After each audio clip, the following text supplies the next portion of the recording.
Welcome back, everybody, to an impromptu one-shot on the Edge of Shadow channel here.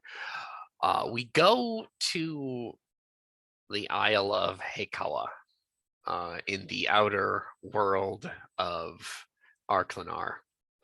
We find ourselves on a country road. It is an overcast day, slowly getting on into the evening. As our two traveling companions here. You've been with each other for some time now. And you're not fleeing anything, but there is a deliberate searching for something. You have been drawn to this village called Zutsu. There is some kind of mystic disturbance here that the two of you have been drawn to. One or more of you might have a more investigative tendency to you, but anything that resembles the mystic or the magical draws upon both of your souls. Noburo, would you describe your character for us, please? Meet first. Noburo is he is not a young boy, not a young man, though he does have a bit of that excitement in his walk, as if he's a person just around every corner discovers some new wonder in the world. The clothing that he has he wears, this traveling kimono, is it's not lavish, but it is by no means the garb of a peasant. He walks with a staff, staff of oak. At the top is festooned with some ribbons. He knows what these ribbons mean. They seem somewhat festive, but they're reminders to him of things he has learned. His eyes are always darting around, and more often than not looking up toward the sky, the overcast there, where at moments he'll pause and look up as if he's studying something that maybe only he can see, or something that everyone can see but only he recognizes. He's not a tall man, not a broad man. In fact, some would call him slight. Maybe 5'6", including his hat, which he currently has on his head to ward off any stray raindrops that he seems to think may be coming soon. And does wear a full beard, though it looks like he's wanting to grow it longer, but it's not quite to that length that one would consider to be the beard of a wise man yet. Just shy of that length. And with that, we go to Sewell. Sewell is he's younger than Noburo. He's not quite the young rookie right out the gate type of young, but he definitely has that eagerness of youth that so many of us wish to retain further on in our years. He likewise is dressed in a kimono with his shoes and everything. Instead of a staff like his companion, he has a sword on his hip, one that he takes care of very well, as he was taught from a young age that the respect he hopes to gain one day and the reverence of his ancestors will be done through his sword arm as well as through his learnings. So he is always very reverent of his ancestors, and he keeps that blade very much well taken care of. No one else can touch it. No one else is allowed to use it. He is probably an inch or two taller than Noburo, even with his hat. So he is teetering closer to the 5'7" type of range. He is quite a bit more sturdy than his companion. He's not always itching for a fight, but if one was to throw down, he could easily take care of it. Where on the same token, if given a chance to sit down over some tea, he would rather work it out without a fight at the same time. The weird juxtaposition of a mindset to have. But yeah, while his companion is always looking to the sky, he is always looking on the horizon for their next place to be. He is kind of the, probably out of two, he is more of the watchman. He is more of the, I'm going to make sure nothing comes up and roughs up my friend here while he's stargazing and, not paying attention to his surroundings. But Suo, he is not very serious though. At the same time, he's quite a complicated man. He is serious when it needs to be, but otherwise he could be quite pleasant to simply have a conversation with.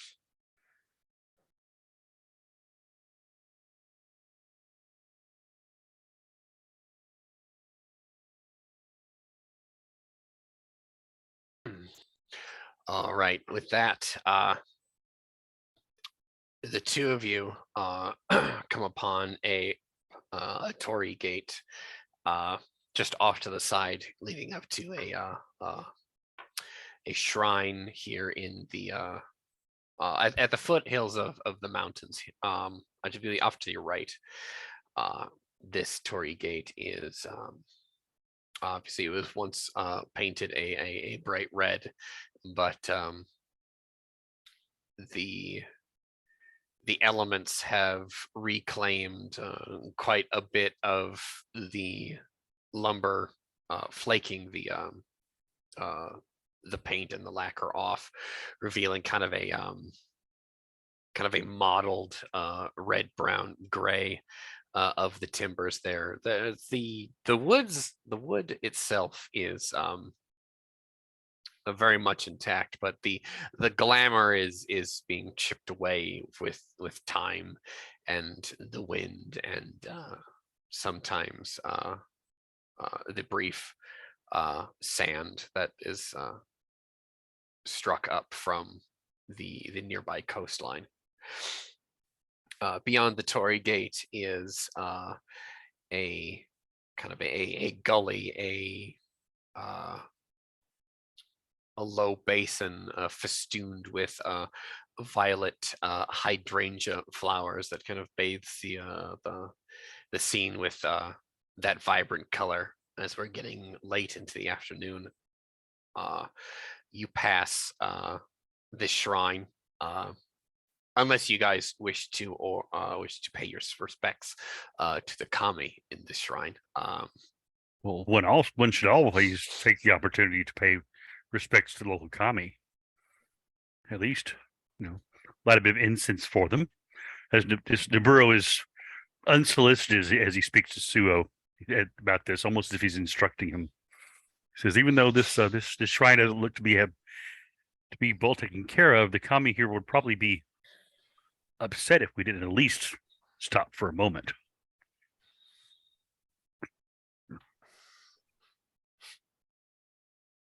Suo will nod, and he will kind of turn the two of them toward the gate. Well, you know what you're doing more than I am, I would suppose. Well, of course. he Suo, sort of smiles at that. And yeah, he'll turn toward the gate and give a bit of a bow as before he goes through it, as a bit of respect for those who had created such a wonder, even though it has fallen on hard times, before he walks his way through it toward the shrine behind. Are the grounds well kept at least, or are they overgrown? Somewhat. It is in this portion of the country. It is starting to wake up from the previous winter, so there's a little bit of a chilliness in the air, but it's mostly a dead leaf litter. But there's plenty of green here. I mean, there is a broom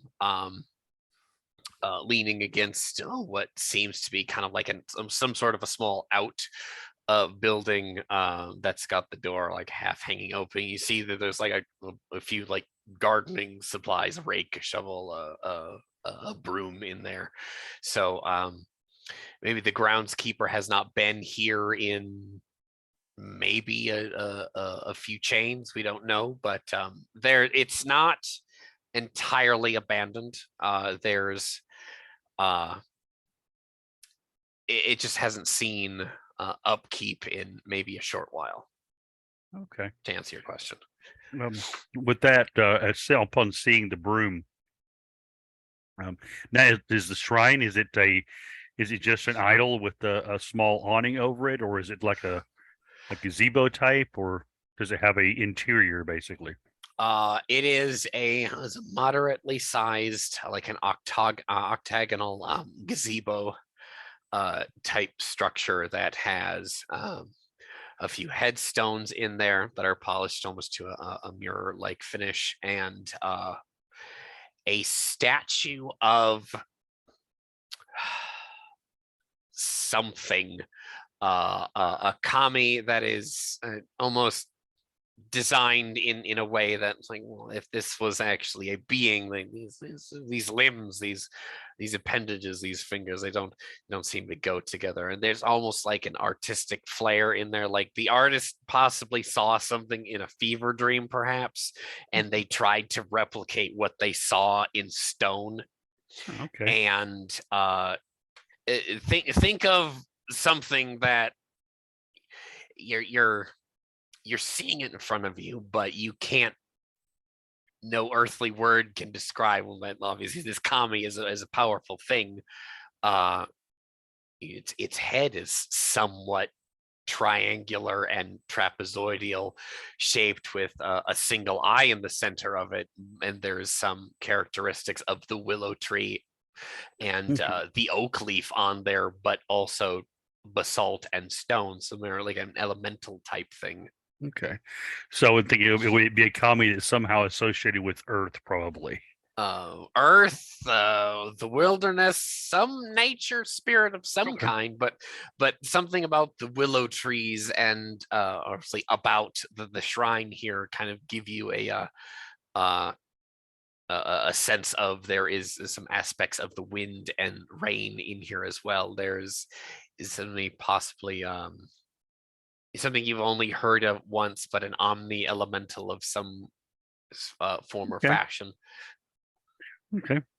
Well, Azumi, or sorry, Naburu, as he sees this, he's going to go over to that broom and pick it up and go over to the shrine, and he's going to hum a little bit, and he'll tidy this shrine up a bit, just sort of clean it up, so it shows some respect to the home of this kami, as it were.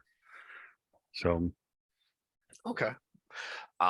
Just off to the side, we're gonna say the left-hand side of like the stone flag path that you're brooming, you're sweeping right now.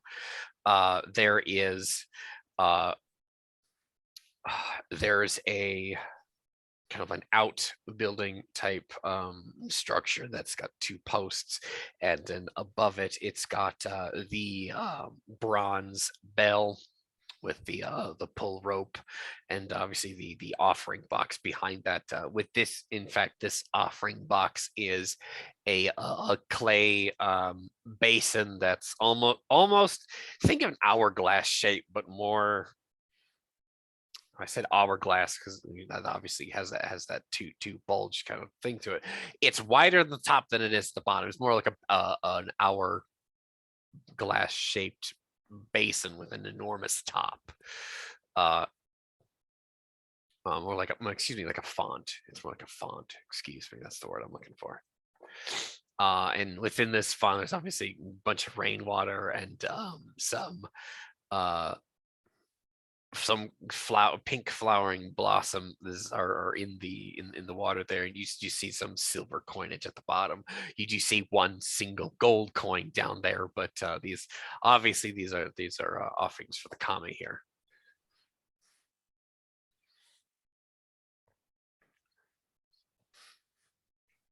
As Naburu is doing his sweep, Suo would have actually walked around the grounds. One, to basically take in everything that was just described, but two, just to make sure there was. He doesn't expect anyone to show up at a place like this to do them harm, but it's kind of habit for him to at least do a check in the first place. That way, if something is out of place, he can catch it. It's also, if he just sits there and watches Naburu sweep, he's bound to get agitated because they're wasting time. So Suo will do a lap and hope that by the time he comes back around, Naburu will be carrying on with everything.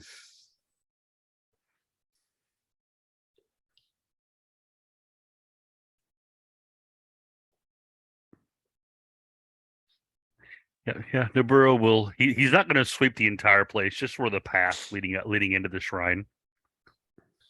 He does notice the area there where there's the offerings. I'm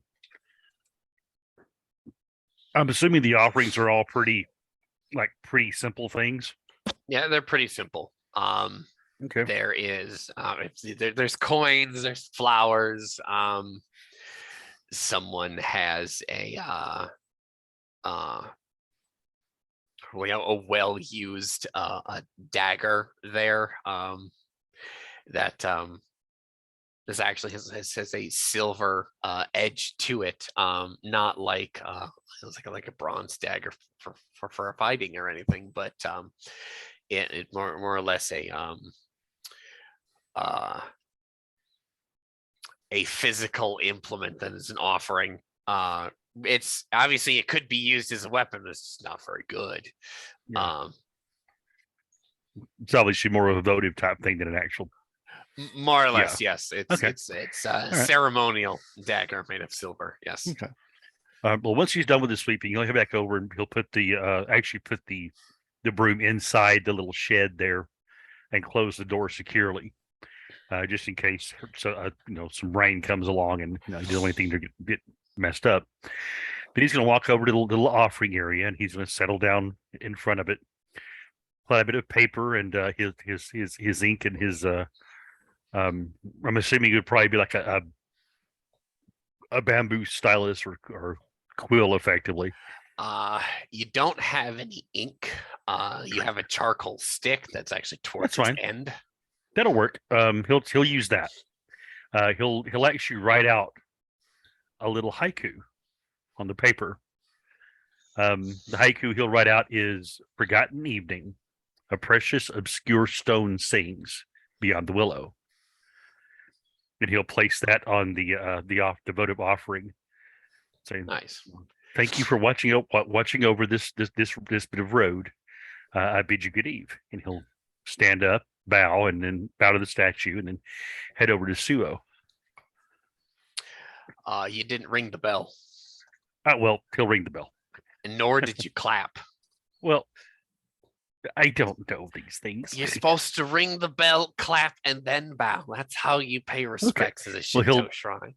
Okay. Well, I'll make an esoteric knowledge check to see if I would know that.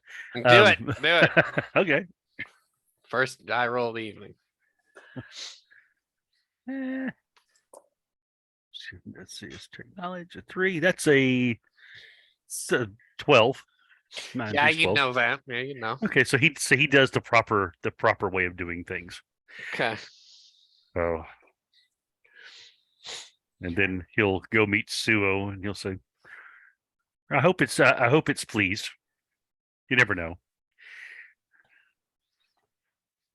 Considering how little traffic seems to come through here, I'm sure any appreciation is good appreciation. That's true. So, but being that there is a shrine here and that someone attends it occasionally, I'm willing to bet there's a village nearby somewhere, or at least a small settlement. Well, let's hope so. Maybe we can get something to eat and sit down for a moment. Maybe they have tea. Tea would be nice. So, yeah. So back down on the country road, you travel for a few more hours as the day lingers on. You arrive in the village of Zutsu just as the sun is setting. You are not accosted by the village guards, of which there's probably 9 of them. It's mostly a farming village. There is some cattle here, some sheep that are being raised, and obviously they tend their rice paddies.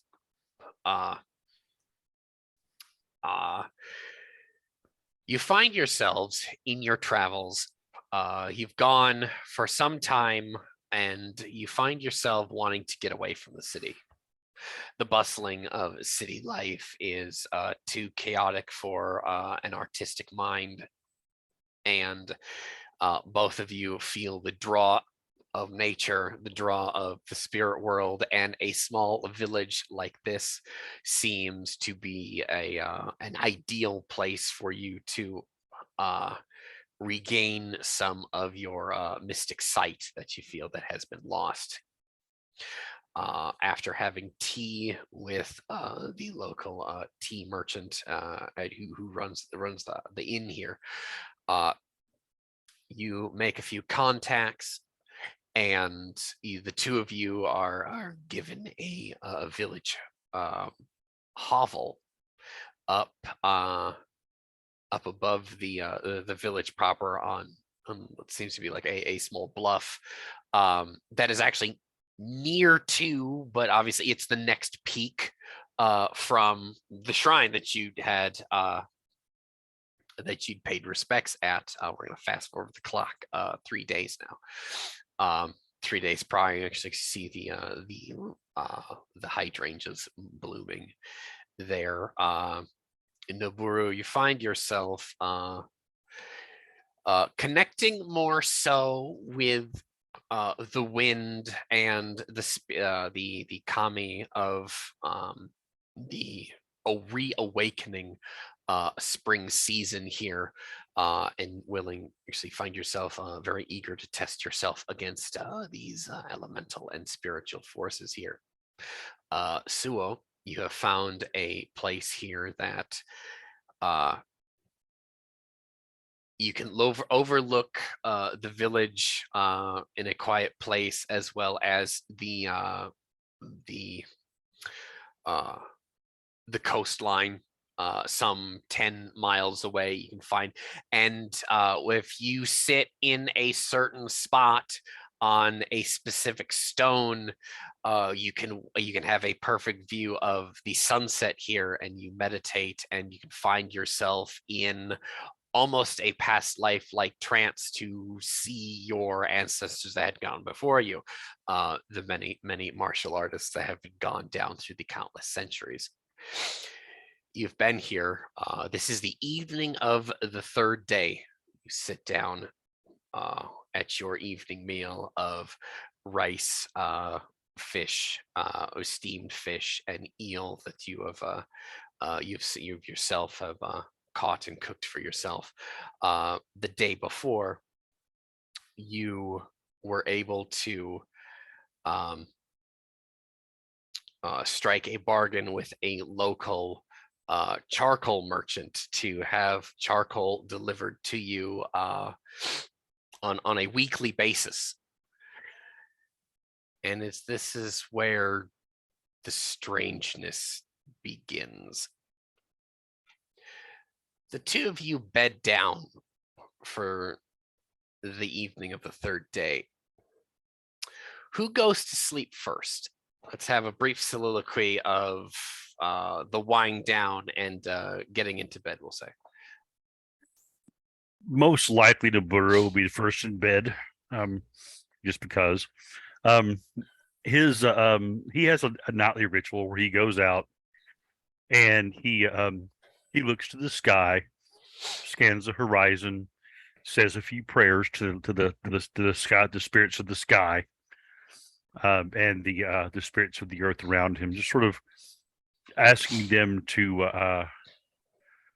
be merciful to him, to bring the rains so that the village will prosper, for the earth to remain quiet, so that their lives may not be disturbed, that the game may be plentiful, and that the land be happy with their presence. And once he's done that, he heads back into the little hovel there where he's made his little pallet to one side.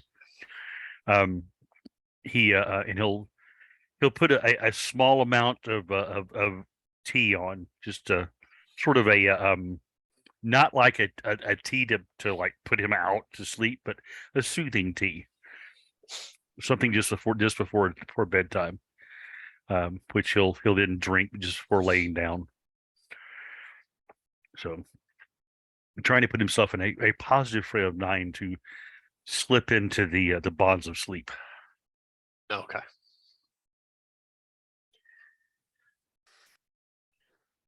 Yeah, Suo pretty much is always the last one to go to bed. Like I said before, he's kind of the guardian between the two.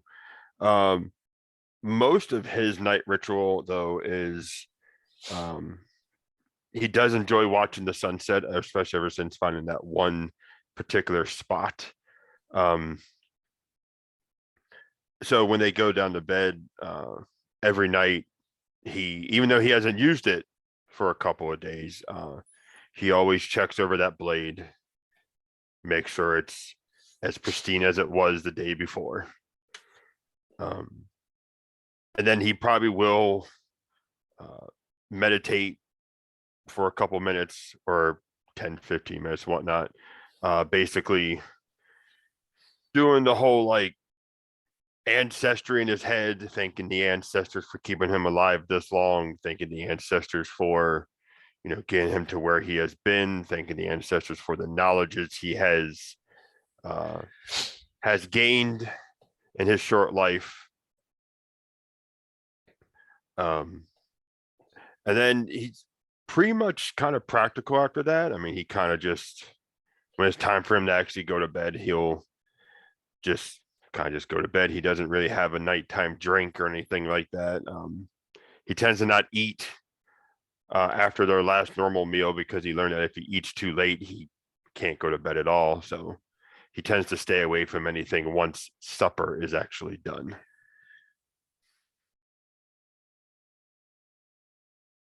All right.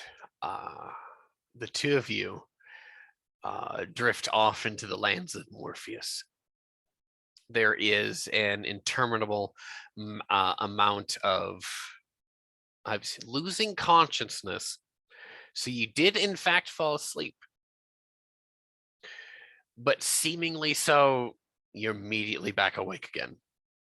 It is in the middle of the night. You both are absolutely alert. And something is off. And there is a scraping sound. There's a scraping sound somewhere in your lodge. Your eyes cast about, trying to figure. You look at each other. You don't necessarily get up, like a bolt up right out of bed. You give each other like the side glance, the side eye. I was like, okay, you're hearing that. I'm also hearing that. Where the hell is that coming from? So your eyes scan the room, and you see a figure at the front wall next to where the stove is. It's a figure of something, an apparition. It has its back to you, and it's scraping something. Scraping the wall. What the hell is that? Well, what the hell is it? Would I potentially have any knowledge of these things, or make an esoteric knowledge check? Esoteric knowledge check. Oh, that's 8. Okay. 21. find yourself that you can't move. Hmm. You only move your eyes. You cannot speak, just staring at this thing. Yeah, Suo would have very quietly tried reaching for his sword, but I'm assuming likewise realized he can't move now. You can't move. It's full on sleep paralysis. This thing is just it's just, but Noburu, it's scraping like charcoal on something. Is it writing something on the wall? We have no idea. Get out of the way so I can see it. No. But Can I- somewhere down in the village, the cockerel crows and this thing vanishes. Okay. And then you can move. Immediately move to the area that it was at and look at the wall there. See if there's something discernible there. You see, I didn't actually put it on your character sheets, but both of you are literate. That's actually Okay. really that's very important. I figured since he was a magician, he had academics. Right. Um, So no, you go over. I'm assuming you both go over to the wall where it is, and you see 3 characters. Okay. It says help, kill, burning. Help, kill, burning. Yep. Help.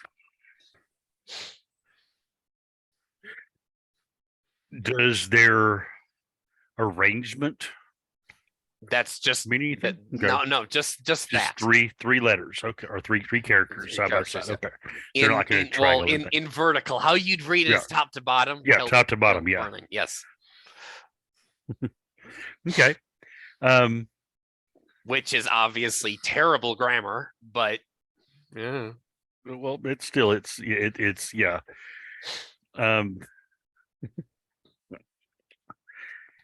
Okay. I'll look at Suo, of course. Like help, kill, burning. I mean, it's in charcoal. Is this the area where we only keep our charcoal that we have? Well, it's by the stove, so I would kind of assume.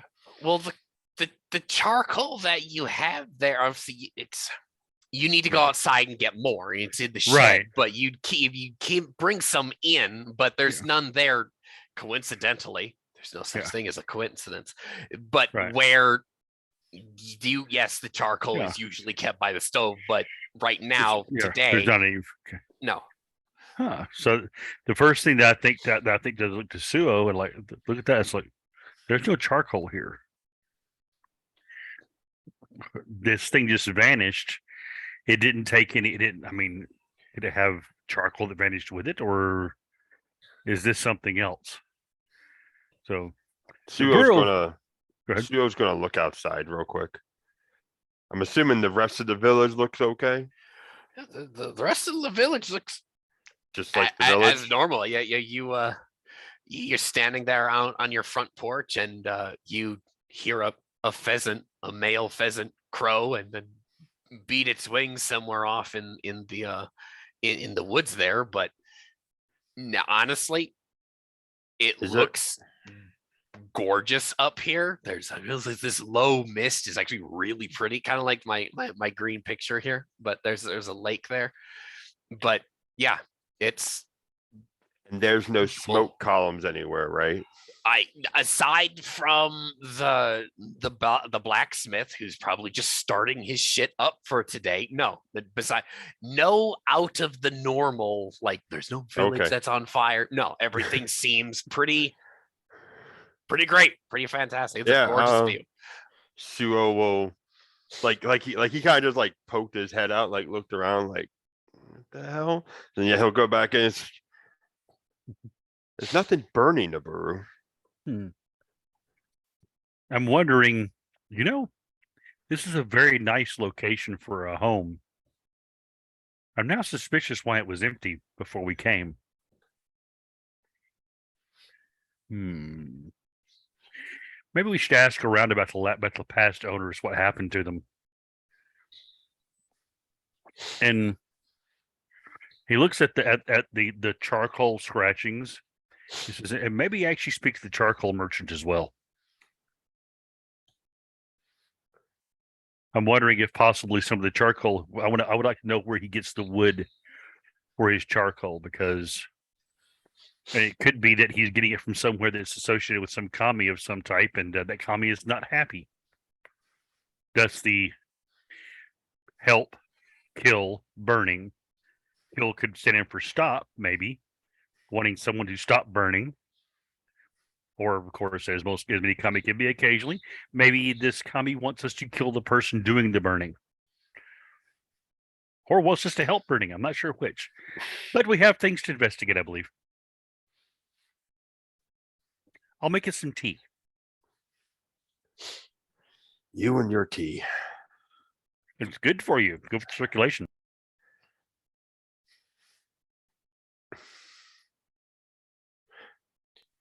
So the burro will suck the fire up a bit. Actually, as he goes and gets a little more charcoal to suck the fire, he's going to really look at the charcoal. I mean, is there anything different about it? Is it? I'm assuming it's just probably basic wooden charcoal that's been broken up into smaller pieces, but Yeah. At first glance, nothing seems terribly out of the ordinary. okay. So no like sharp edges to it, as if maybe it came from a structure, maybe just the usual. Maybe there's one in there that seems particularly gouging, but not real. That's maybe, Okay. maybe not. Maybe, yeah, it's hard to tell. I got you. Okay. All right. Well, he'll go back and use that stoke to fire a bit and get the morning tea going. Maybe put a bit of rice in a pot to start cooking for breakfast with last night leftover fish. Who now? I know we've been here a couple of days, so we've talked to a lot of people. Who would be the best person to talk to about anything going on outside the village, like that people would come through to speak to? That just be the merchants, or is there like some official that would work? Maybe the owner of the tea house. The burrow, of course, everything's about tea. Right. Because Suo is thinking Naburo is like, he's thinking deals with the commies or deals with the woods. Suo is just wondering if there's some village that's been on fire in the last couple of days and they didn't know about it. Yeah, the village, the owner of the tea house might actually be a good place to start for that. Okay. You don't think that there, I mean, you haven't been here long enough to meet like the head man or anything. You don't know if there's a head man or a head woman of this village. Right. Really, it's quite a small one. Maybe the village gossip. Maybe, yeah. Well, the tea house would be the place to do that gossiping. That's true. So, is the equivalent of the, the water machine. But yeah. Well, after we have our breakfast, maybe we head down to the tea house. I'm assuming with the cockerel crowing, it's fairly close to dawn. Oh yeah, very much so. Okay. Because if not, then that would be another thing. So yeah, we'll head. I guess I'll once we get everything together, we'll head down to the. Actually, I'll take a couple pieces of charcoal with me, just to be on this, just to have it with me to have someone else look at it. Maybe, I don't know. Okay. So down in the village, find yourself in the tea house. You, the owner of the tea house is there. An older gentleman by the name of Mutsu. He brings you into a kind of like a more private room to speak with him. You two are the newcomers to our village. I hope that the cottage on the hill isn't too ramshackled for you. What brings you to me today?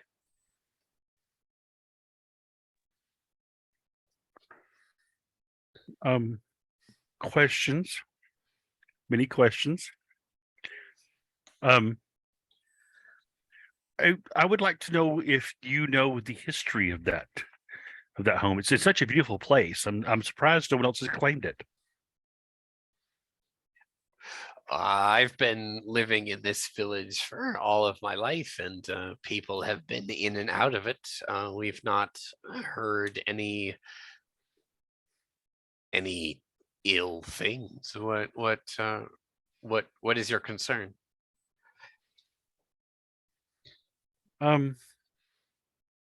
Well, we awoke to a vision this morning. Suo, how would you describe it? Like a really bad dream. I couldn't move. Nor could I. He's just kind of very concerned right Well, now. Well, it's not in there. Couldn't move. There was a figure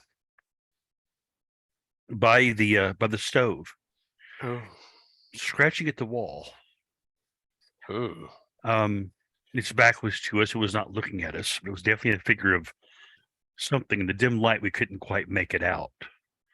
Could you see anything, any features from your position, Pseudo? It's too dark. Yes, it was too dark.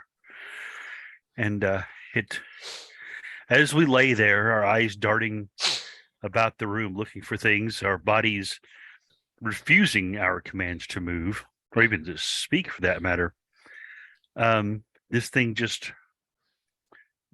scratched at the stove.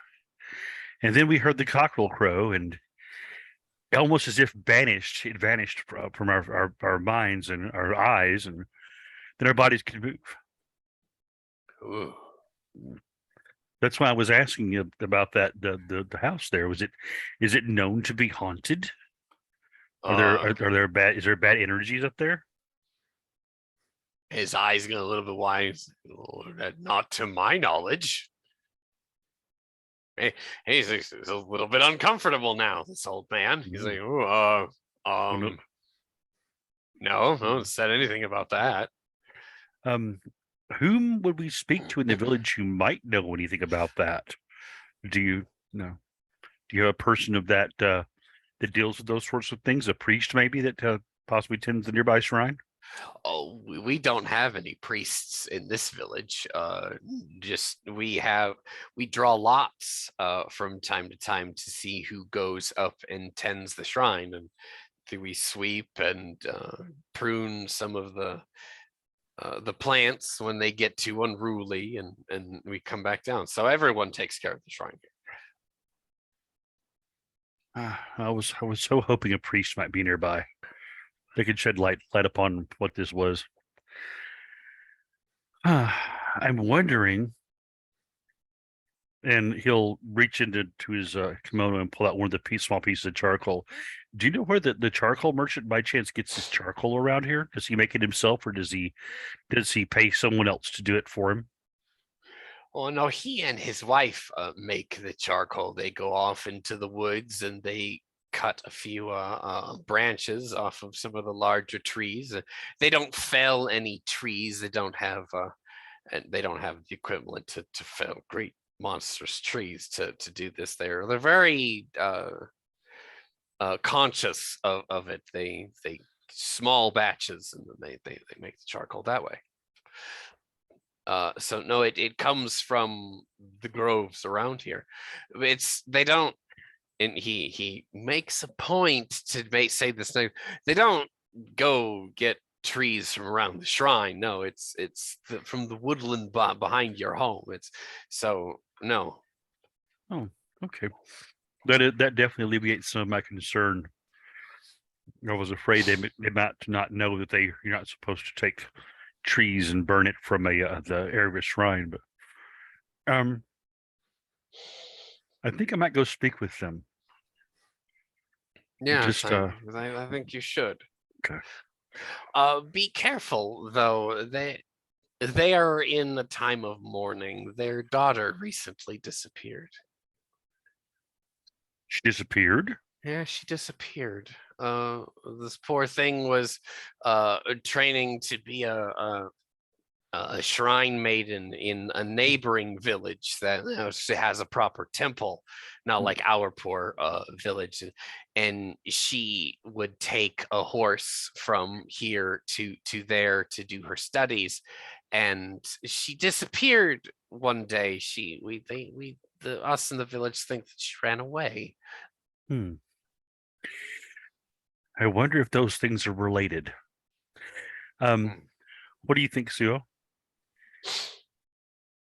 I think you need to go talk to the charcoal merchant. I think we should. I think we shall. I'll have to come back and purchase some more tea from you later today, Master Teeman. You have such wonderful brews here. But I thank you very much for your kindness. I'll give him a couple of bows. And so, but I think we are off to visit with the charcoal merchant. I wish you luck. I hope it's resolved. We have not had a problem with the kami in this village in almost a century, maybe just before I was born. This is very quiet and very safe. Yeah, we like it to keep it so, definitely.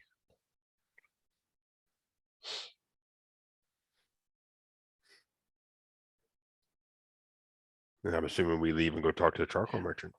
Mm-hmm. Okay. Mm-hmm. So we reconvene at the charcoal merchant. He is out there cutting wood in his front yard there, and his wife is tending to this rather large kiln that they have. And well, he looks up from his task there, and he says, "Oh, good morning," and gives you a bow. Yeah. The brewer will bow and he'll sort of nudge Sue and say, maybe you should speak with him, with the large arms and such. He very much it's pretty obvious he tries to cover it up, but he doesn't do a very good job of it. He eyes Suo's sword on thrust into his belt there, and he's a little apprehensive.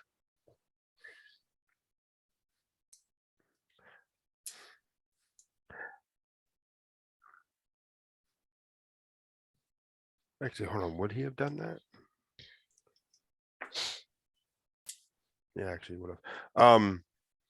One to digress for a moment. One thing Suo would have done being in the village for a couple of days, he probably would have actually peace tied his sword. Okay. Just because they've been in the village for a couple of days and nothing has happened, so he hasn't seen a reason to actually have to draw it here. But he also doesn't keep it off of him. Okay. Because I'm assuming this guy is not the first one to look at his sword and think, "Oh crap." So that was kind of his way of being like, "It's here, but I can't get to it easily." So I don't know if that would be something he'd probably want to do. It's an unknown village to him. He doesn't know if they're hostile. he doesn't want to, but considering the fact that they gave him a place to sleep and they've been here for a couple of days with no ill tidings, he would do it to try to alleviate them. All right. But that's also why I rolled to see if he would do it or not. So it was Fair a enough. high-low thing. Fair enough. But yeah, it would be peace tied, but if he still is bothered by it, Suo just kind of gives him a look and a small shrug, like it's been here, it's been here, it's not going anywhere. Right. Suo will walk up, probably wait between him cutting up branches and whatnot.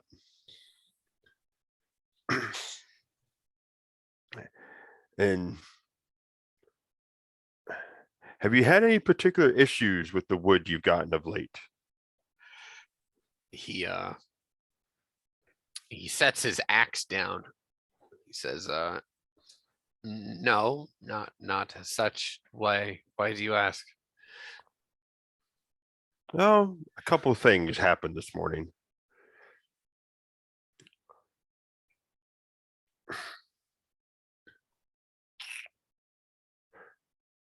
We went to bed last night and we awoke this morning before the cockerel made his crowing. And there was something in our house.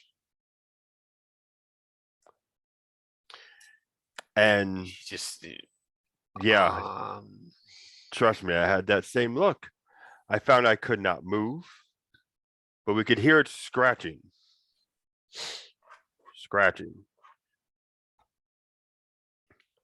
And when the cockerel crowed, it disappeared like a flower in the breeze. It was gone. We could move. Found out it actually written something in charcoal when there was no charcoal there. I know, strange, isn't it? And it mentioned burning. Now, the reason I asked if you had any issues is one of the first things that went through our collective heads was something with a kami or a spirit of sorts, but the local master at the tea house said that you guys are very good about not doing this. Not doing what? Not collecting wood around the shrines and whatnot. No, we don't get our lumber from around the shrine. He points off to the other side of the village. Right. He said it was like up behind our place. But that's why I was asking if we had any issues, because the woodland up there is vast. It curves around the backside of that mountain. Your house is just on, I suppose, our side. The village side of the mountain. It's thick up there. Have you seen anything odd or felt anything odd while you've been out collecting your wood? No, not at all. Okay. Does anyone have grades in premonition? I don't think that's under anyone's suggested. No. No. Dangerous sense, but not premonition. Okay. Well, shit. All right. Okay. Because his deception has his deception was a 7. Okay. Obviously you guys don't have premonition, but you're just like you're not entitled to a roll mechanically. You're not entitled to a roll, but there's like I don't like the way you just said that is kind of the feeling that you get from him. But we were worried for you and for your wife. The tea house, the master of the tea house, he did, and at this, Nabru is going to sort of bow his head as he says it. He says, your daughter has been lost. Make me an awareness test. Okay. 9. Okay. Well, she doesn't do a very good job of this. The wife has stopped what she's doing, and she's like standing next to the kiln there, and she stiffens when you mention that their daughter went missing. And continues. I'm very, very sorry to hear that. If there's anything we could possibly do to help you and your wife, we will endeavor to do so.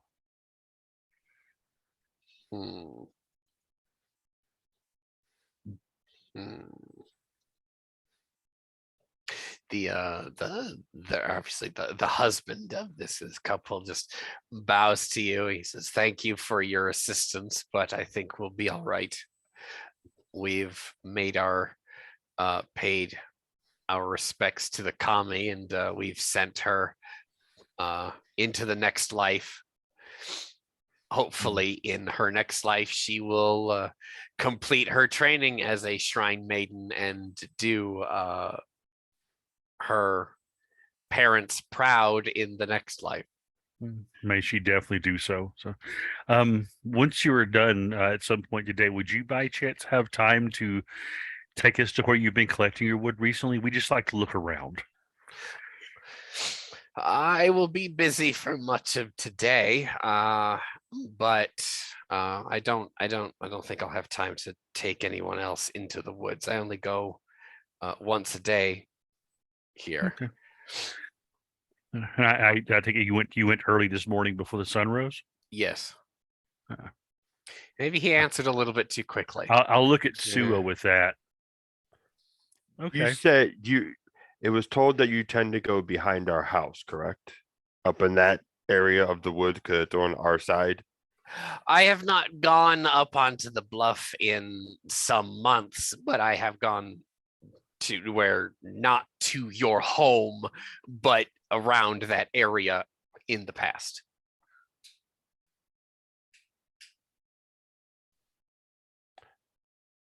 Which direction in the woods did you get it from this morning?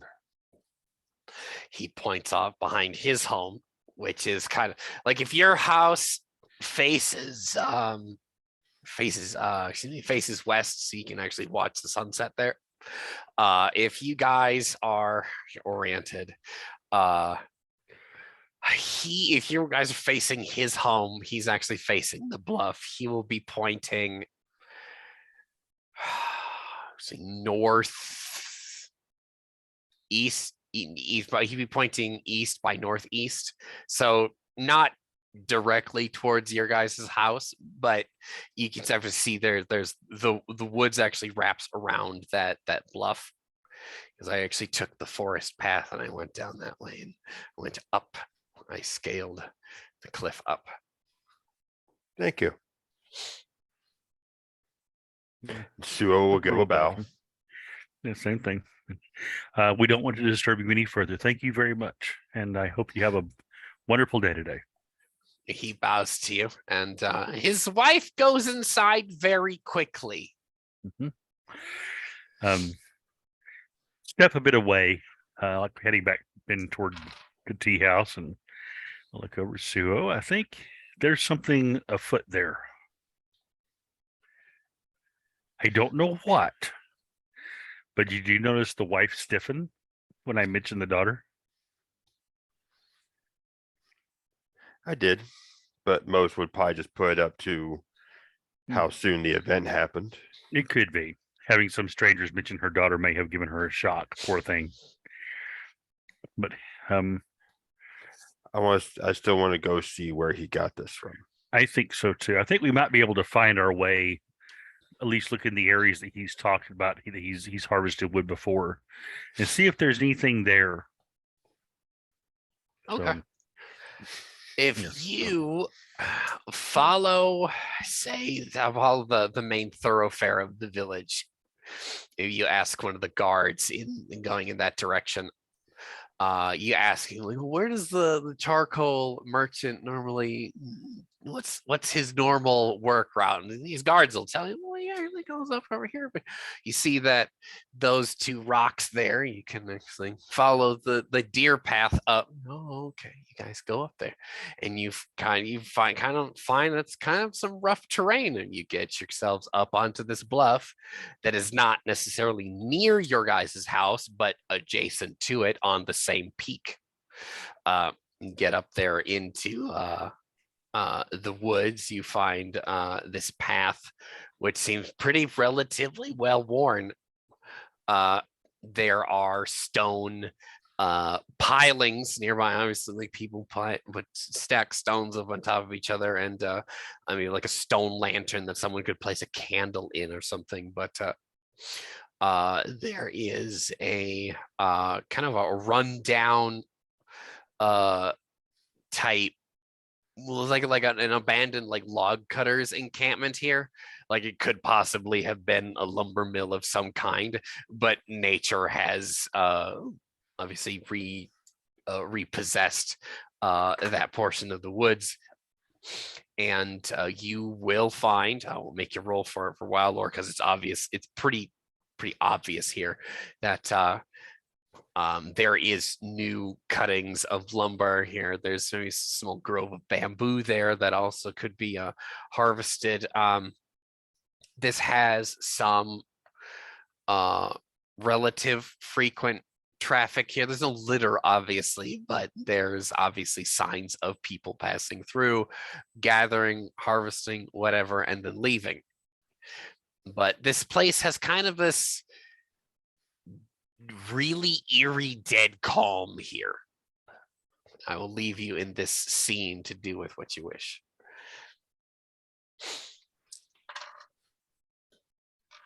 Definitely quite a bit of activity here. You say there are structures here? There A were log cabin two, encampment. but they're not up to date. They're Okay, but run they're down. okay. Suo would have undone the peace tying after they got up over the difficult terrain. Okay. Yeah.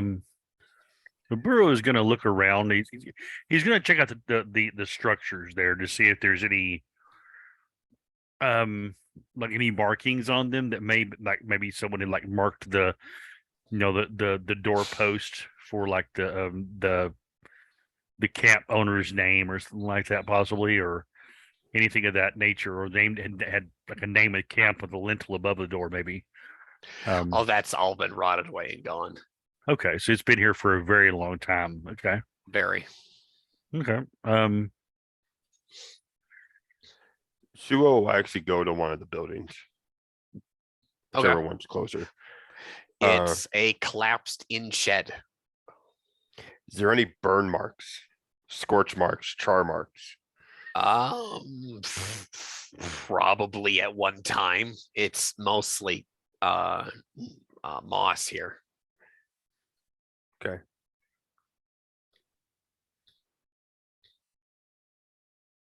Okay. Is there any spot that where they are right now in this little encampment that they can see their house from, or no? Oh no. No. Okay. All right. To give you an idea of like where you guys are geographically in relationship to your house in the village, there's like if that's a triangle, you're like a quarter mile to a half mile away from either location. Okay. You've hiked up into this kind of like this rocky bluff here. Are there signs of where this wood or this charcoal maker may have dragged his wood back, or possibly gathered his wood together recently, as in like recent activity from the last day or so?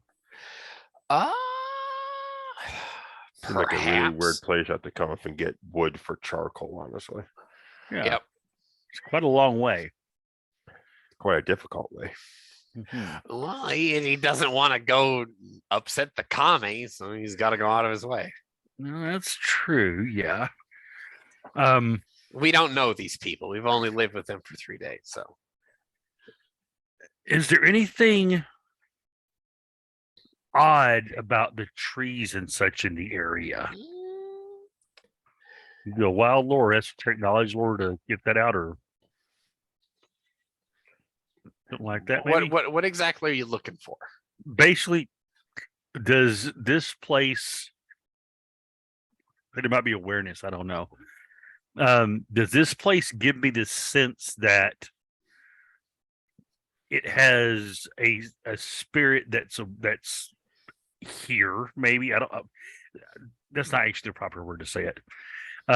Does the place feel haunted? You did say it was still. Yes, it is very still. That's very. That would be. Well, technically, you do have the site. Make me a sight test for me, please. All right. Basically, we're trying to get that gut feeling to see if something's off or not. Essentially. 19. Yes, there is something here, but you don't really know what it is. Suo, if you'd like to make a sight test, you are a mystic here. A Ronin mystic. Right. who deals with ancestor spirits. This is kind of your purview, sir.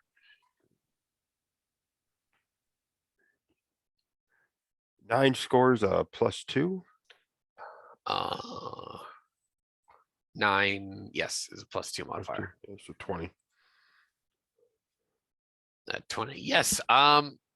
You can confirm, yes, there is a spirit here, but you're not sure what kind. And it's gonna be kind of a weird question. Can Let me clarify the distinction. Mhm. Noboru knows that there is something here, but doesn't know what it is. Suo can confirm that it is a spirit, but he doesn't know what kind of spirit. Does that make sense? Right. Okay. Can I refine where it's concentrated at? Here, all around you. All around. Right.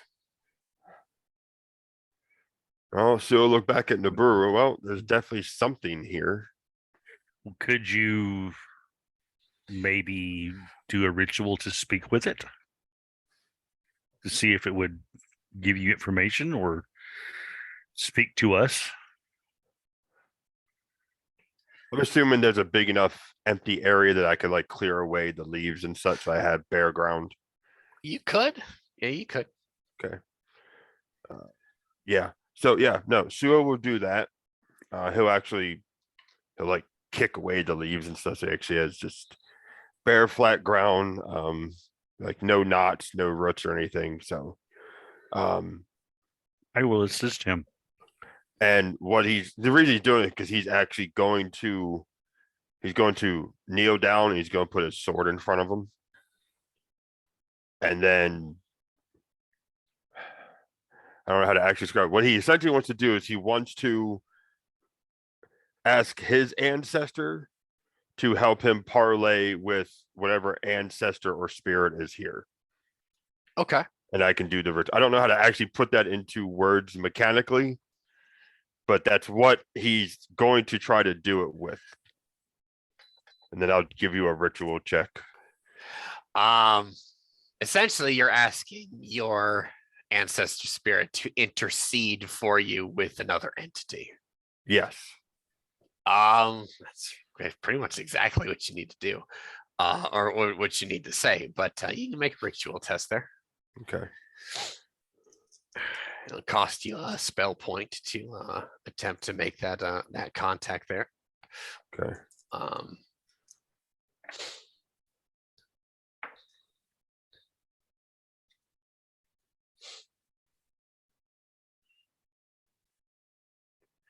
So that's going to be a 17. Okay. Yeah. So you can describe for us how you perform this ritual, because that'll be a success there. Go for it. Okay. So it's kind of like what I was saying. He's going to actually he'll have his back toward where they came up from, so he's facing more of the bulk of this encampment. But yeah, like I said, he's going to put his sword in front of him. He's going to do almost like the genuflect bow, where he almost puts his forehead to the sword, right, before he speaks, and then he's going to invoke his ancestor, Ishushida Matsukura. I believe I said that right. Yep. I think the correct word, but yeah, he's going to invoke him and he's going to ask him for his guidance. He's going to just say that I know there is something here, something that's not supposed to be here, something that I cannot reach. I parlay with you, dear ancestor, to help me reach it. When you cast your I suppose your intention into the spirit realm to invoke your ancestor there, you are filled with a sense, almost a sense of some lost, it's like kind of a granddad type feeling from across a rather impossibly deep gulf. This comes back to you. you see in your mind's eye a samurai from a previous age in his armor. He is wearing an under kimono of black, teal, and kind of a pink color. His helmet is adorned with the antlers of a deer. He's wearing the full suit of armor from head to toe, and it's accented with that black, teal, and pink. He is wearing a starched shoulder mantle or cape that is it looks like a peach tree in bloom. It's a brown tree with pink and pink petals accented with black to give them definition and shade on a field of white. You do notice that is possibly one of the banners that would have been attached to the back of a samurai's armor in battle, but instead of a proper a flag, this is actually a starch mantle that hangs from the back of his armor like a cape. He does wear the two swords of his station, and in your mind's eye, on the other side of this veil, he is kneeling there. However, he is slightly raised as his station would denote, and he simply nods, and he says to you, "There is a spirit of a young woman here that has seen an untimely end. She was a student of the mystic ways, as she was meaning to be a priestess, but she is not very good at being a priestess, nor is she terribly devout. So her parents punished her, and one day they punished her so severely that she died. And it was her mother who put her in the kiln, and they burned her."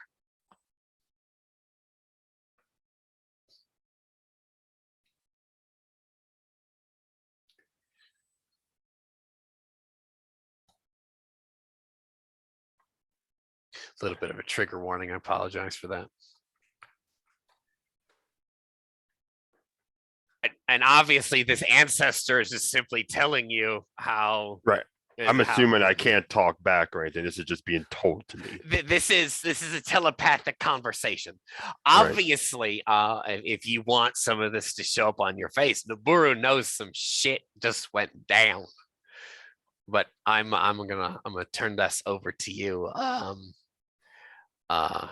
Take it away, gentlemen.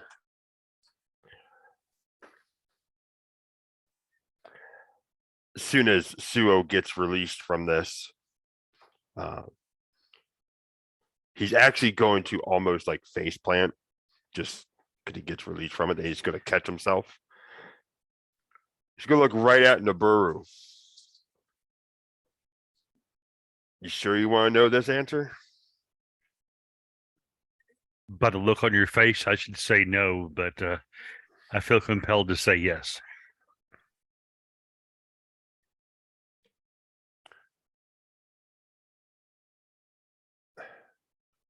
They threw her in the kiln. Alive? Why?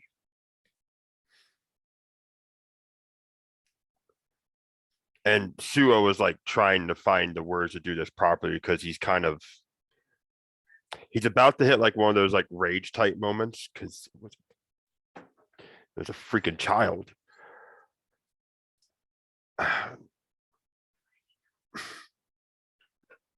My guess, based off of what I was told, is she wasn't good enough. That's why the mother stiffened when I mentioned her.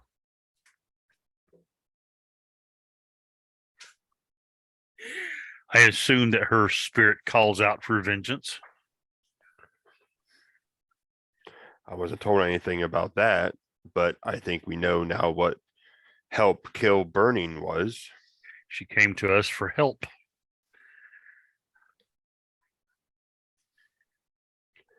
Well, we know what the help and the burning part is. How do you want to decipher the kill part? Or They do we told take her- that as in she was killed? I think she is telling us that she was killed.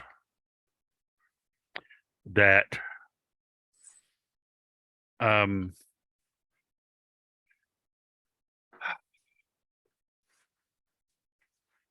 wonder what else is in that kiln, or if some of her is still in there.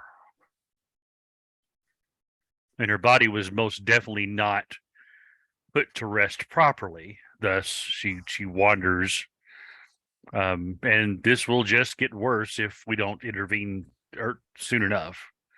I assume with his esoteric knowledge, he understands that the longer a ghost isn't laid to rest, the worse it gets. Absolutely. Make me, since you've made that esoteric knowledge test, make me a life force test, Naburu.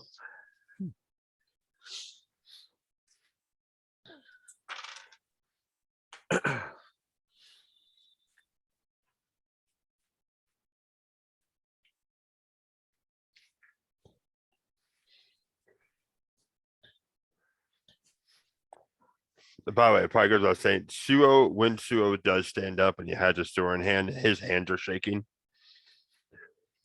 He didn't dismiss the ritual. I thought it was when he kind of released me from the message. No, he did not release you at all. He just started talking. He's still there on the other side of the veil, man. Oh, I'm sorry. That Yeah. he stopped talking. Thought You can- so. So I thought No, it was like one he's of those like waiting for vision you to things. respond. Yeah, I think you can talk back to him. Yeah.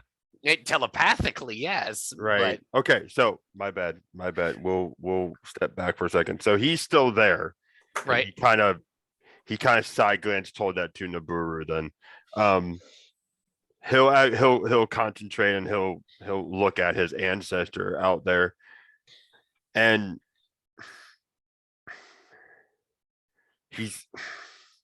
what does she want us to do? Where is her body?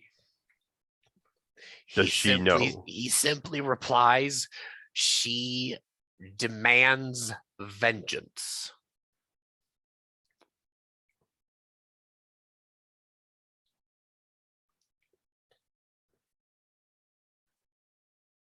Does she know where her bones are so we can give her a proper burial? No, she does not. She is trapped in between.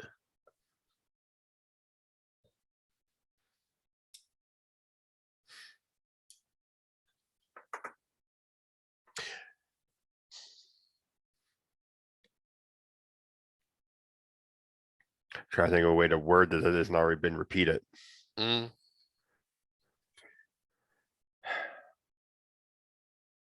Where she is trapped. I guess I'm trying to figure out words.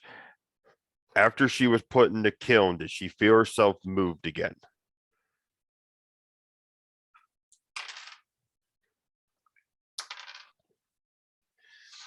She does not know.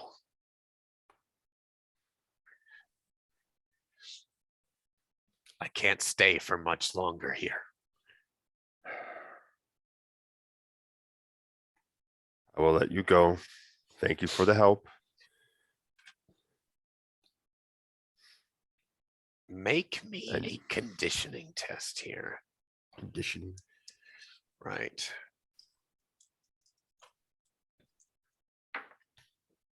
So, just for the sake of knowing. Okay. Gonna be a 16. Okay, so since we're going to be testing out a little bit more of how magic works here, Suo's total torpor is his physique score +6 plus a d8. Roll me a d8. 3. 3. Okay, so You said physique plus 6. physique plus 6. It's basically it's equal to your base vitality plus a d8. So Okay, so 20. right. With yours. Yeah. So what we'll do is your torpor. Oh well, you'll take 3 torpor damage from the ritual there. Okay. That does not explode. That's just a flat d8. Pulling that out. So you do feels this ritual took something out of you. It hurt. Kind of in a way where you feel a tad bit whipped coming out of this.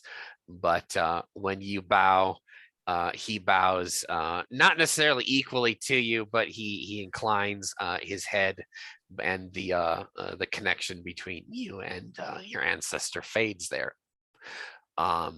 And now we are now back in the scene in the realm of the living. Noboru, what was his life force test? On the Burrow's life force test. Like I thought you just asked Suo to. No, we're talking about you, man. You're no. Sorry. Because you're the one that did the knowledge checks and such. Yeah, man. Okay.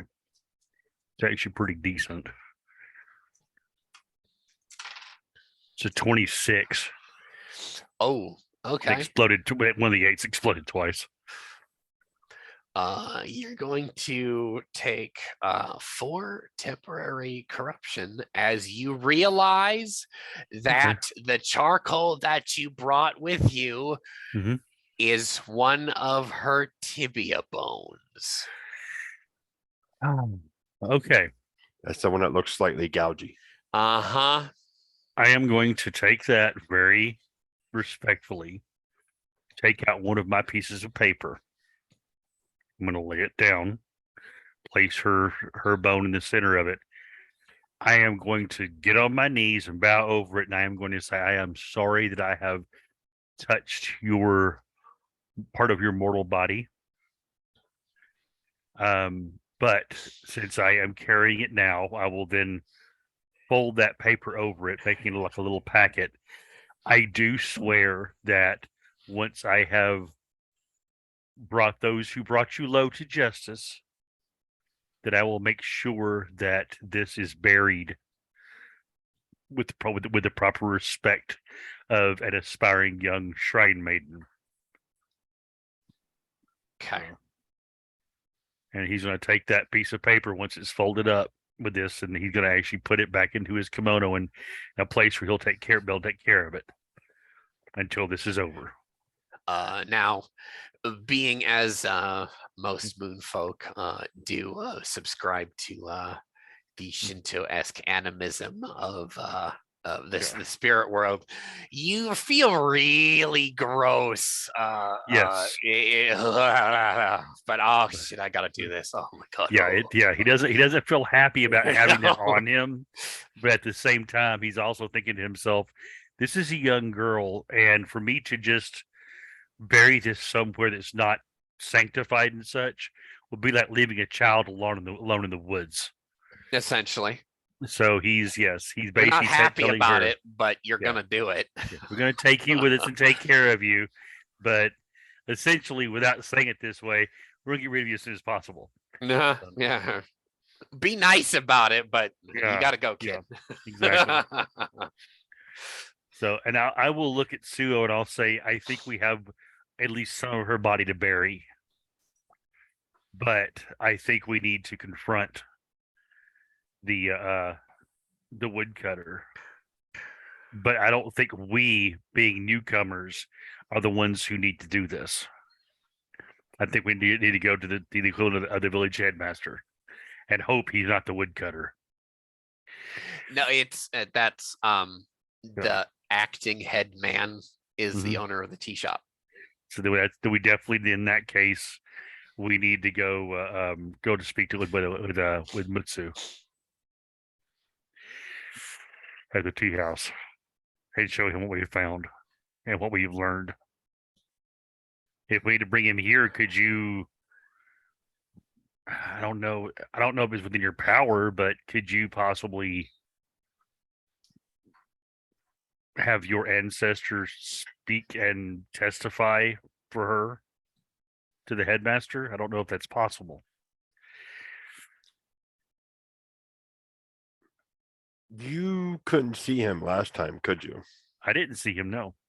I don't think that's within my power then, no. Okay. At least not at this junction of my life. If we were to give him something to take shape from, do you think he could? Narrator? Is that something that's possible? I personally have no idea. Explain your line of thinking, Keith. If, say, for instance, there was a mist, a heavy fog, could he draw from that to basically not appear as an actual living person, but wrap that around his form to give him at least the appearance of being there? Like a substance of, like, to give his apparition substance? Well, to be able to be seen by mortal eyes. Something to look at. Yeah, it's actually fucking brilliant. I don't see why not. Okay. Okay. Now it's really interesting because this. We'll talk about that after the one shot is done. But wait, point blank, we're dealing with 2 magic users and a haunting. This is gonna be super fucking cake. Right. Oh yeah. So, I continue as you guys want. I'm just enjoying the scene actually. Then I propose an idea. And I'm not sure if your ancestor spirit can help her do the same and allow you to be her voice. I'm not sure if that's a possible thing or not, but I can provide something for them to wrap around themselves so that way they may be seen. Do you think we could convince Matsuo to come out here with us and converse with them? Maybe bring a couple of the guards with him. Well, we might as well go ask him first. And the worst that's going to happen is it doesn't work, and we're made into fools. I think before we do, we need to go back and look at our supply of charcoal and see if there's any other suspicious pieces there. And maybe suggest that some of the other villagers who have gotten charcoal from him recently look at theirs as well. That'll work. Okay. And then if that doesn't convince him, bring him back here, let him speak to her. And if not, then, we shall see. Okay. Noburo was going to turn around and look back at the area around, because obviously he can't see this girl. He says, "We shall return. No, don't fret. Your vengeance will be had, and others will know of what they did." Okay. Shit is about to go down. Okay. So where do you guys go? What do you guys want to do here? I think we should probably first go back to our little shack there and look through our charcoal and see if there's any other pieces in there that are obviously bone. Well, so we reconnoiter back at the college here. The 2 of you make me awareness tests here. We'll see what we find. I didn't find crap. That's a 6. Open your eyes next time. Yes. It's okay. I only got a 12. No, Nobura, you don't find anything because obviously it's charcoal and you're making a mess. Yeah. But Suo, you find what looks to me like a couple rib bones, which each one that you find makes you exponentially more pissed off because that was a kid. Mm-hmm. Keep in mind they're like they're not like little kid rib bones. Like like a No. little baby Yeah. kid. No, this is like a 16, 17-year-old young woman's. Teenager to Yeah, young adult age, but Yeah. it's still it's a kid. Yeah. Yes. Comparatively to you guys, she's a fucking kid. And Yeah, it was their kid. How kid? Yeah. yeah. Oh yeah. Yeah. Treat those with proper respect. And something that sinks into you as you're digging through this charcoal. Mhm. Now this specifically for Suo. You're digging through this charcoal here, and the ancestor told you that she wasn't a very good student, so they beat her. Right. Like that was their logic. Yeah. Hence why when Noburo asked me why, I said because she wasn't good enough.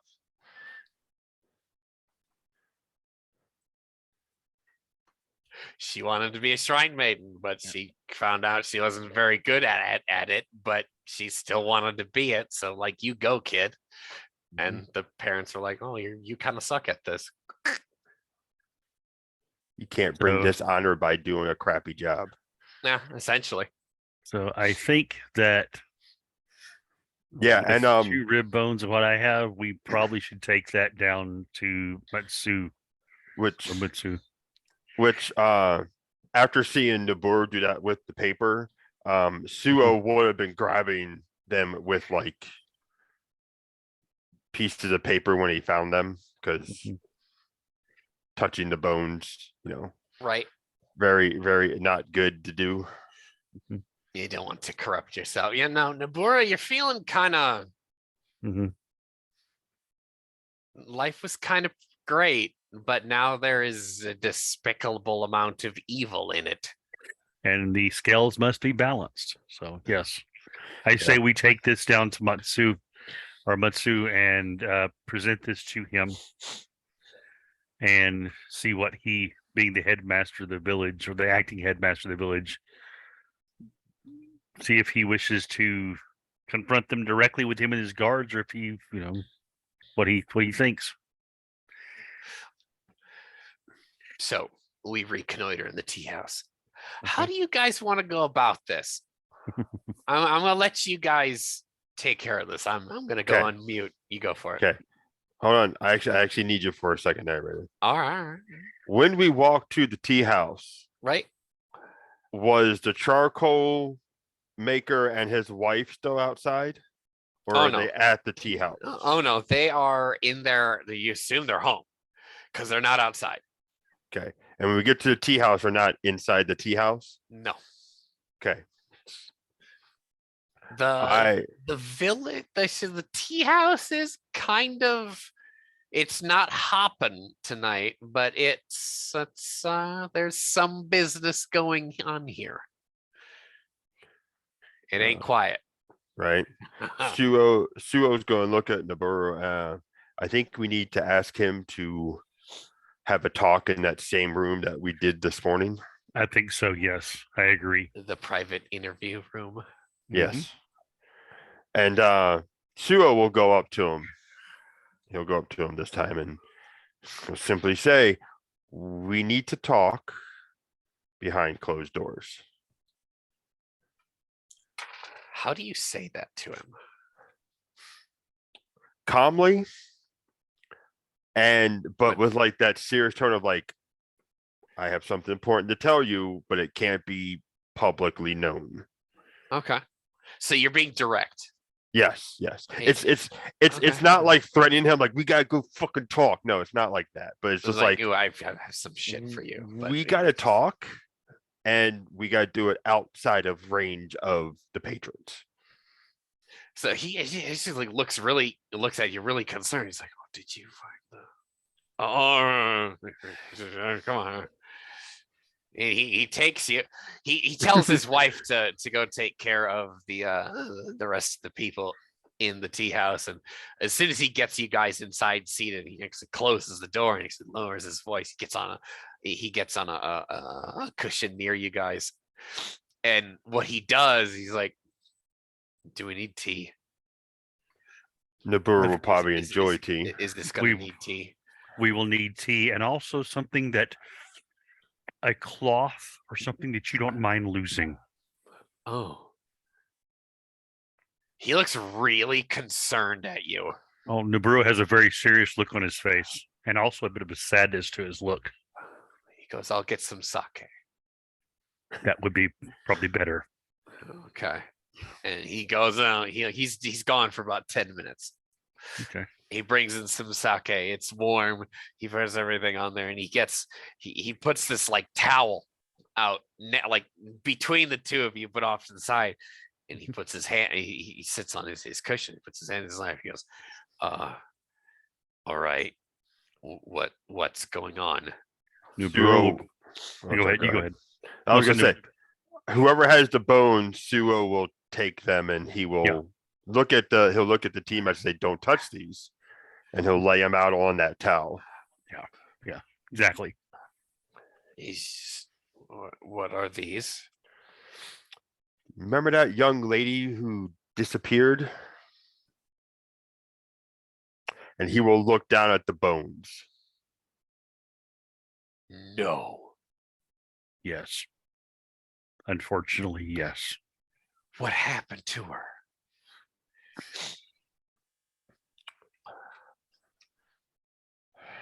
He's going to take him on because as soon as he starts saying he's going to start like vibrating with rage again. She wasn't lost. She was found to not be good enough by her parents. He just looks at you dumbfounded. Those were delivered as charcoal to us. What was it? Today? Yesterday? Yesterday. That's monstrous. And I fear that anyone else who may in the village who may have recently received charcoal may have some of this in there as well. These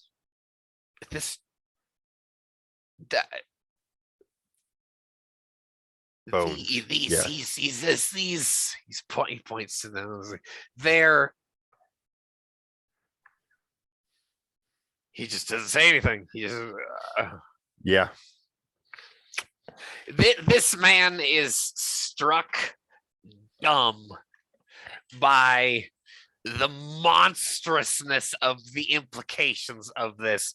This 70-cycle-year-old man is heartbroken because he's responsible for this village. Mm-hmm. And the young lady who was going to be a local priestess died. Yep. Noburo will reach over, pick up the sake, pour him a cup, and hold it up to him and actually hand it over to him. He drinks and then he hands you back the cup, the empty cup. We'll take it back. I'll say, do you wish us to look through your charcoal or do you want to do so yourself? His voice kind of catches in his throat. He says, she could be anywhere. She could be. They supply charcoal to 3 other villages that I know of. This is a thing that definitely concerns the villages around us as well. And I did not see them outside of their home as we came here. They tend to go to sleep very early because he gets up early before dawn to harvest more charcoal and bring it back. So about midday, they have because they bake the charcoal. They cook the charcoal in their kiln all morning. So they have it's usually finished by midday. So they have all afternoon to travel to other villages or other homes and they make money doing that. And that's when he just starts crying. Yeah. He just breaks down and he just sputtering through. He's not a very attractive crier. This poor old man.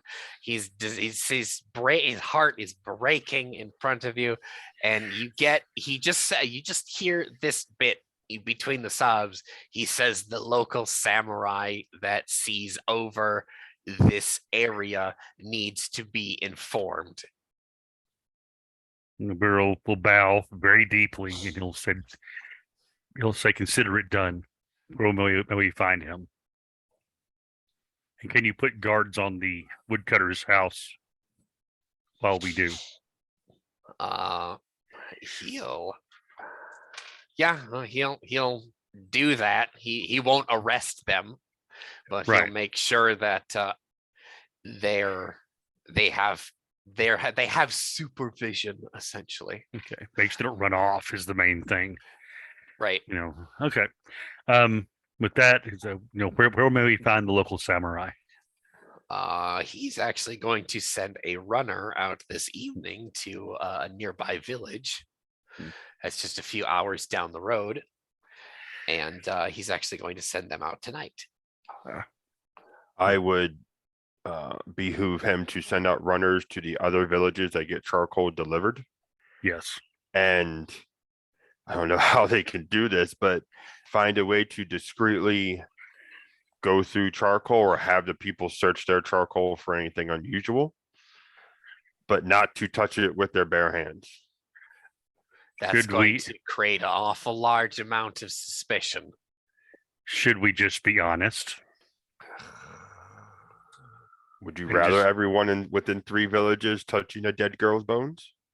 I would rather them know that might be a possibility so they don't accidentally do it. And if they find it, to let... How far is the shrine that she was going to be practicing at?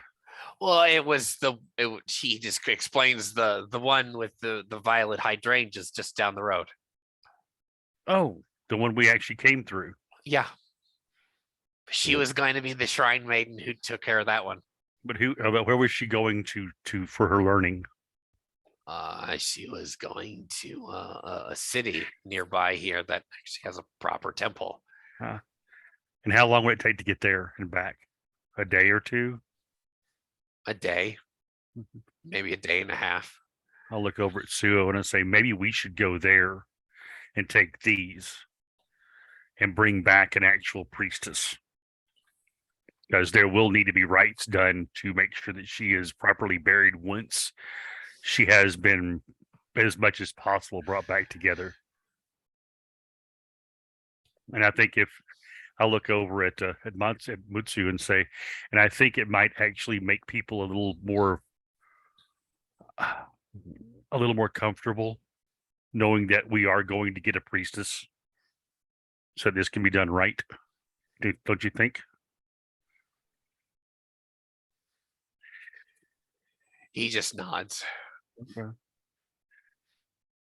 So let's say you, Suo, let's do our part and bring this girl some rest. Yeah. Okay. So if I stay, I might do something stupid. That is true. The samurai has the right. We have the desire and the ability, but the samurai has the right.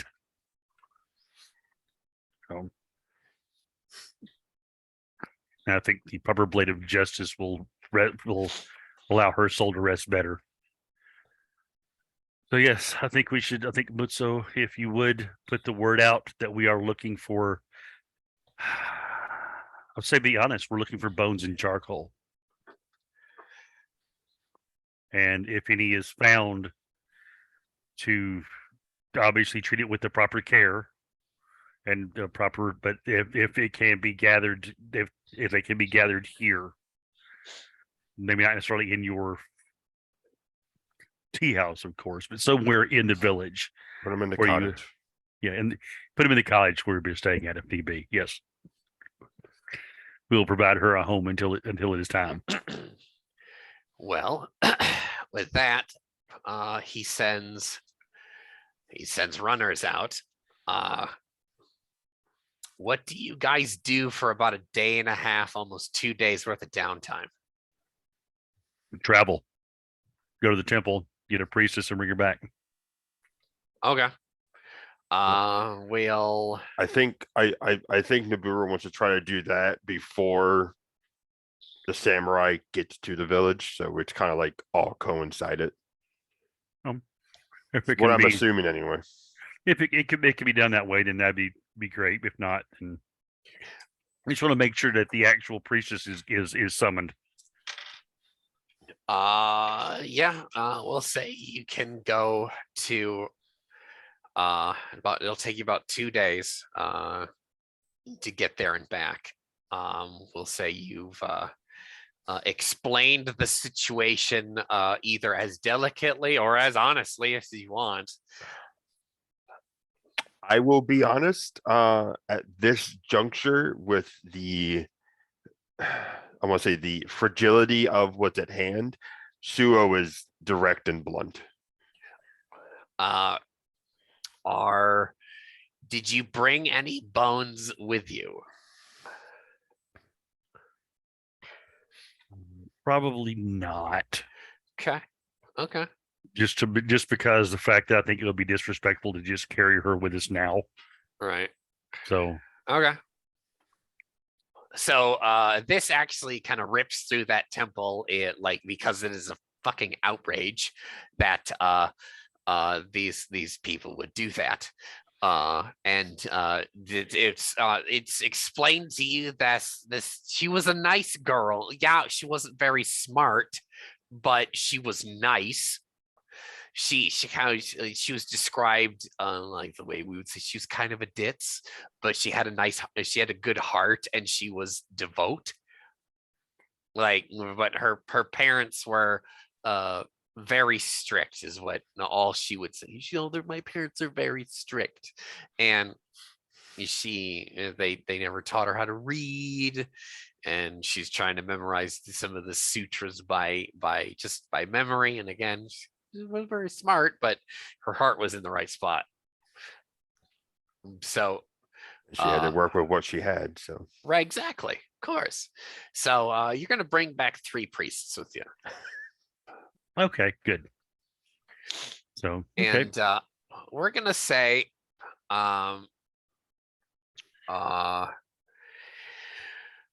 you guys get back to the village of Zutsu around about the time that a local samurai who kind of sees over this place, as well as his retinue. So there's very much an abundance of swords in the village now. The population of the village kind of like triples. Okay. And so I'm gonna describe the scene basically where they get arrested.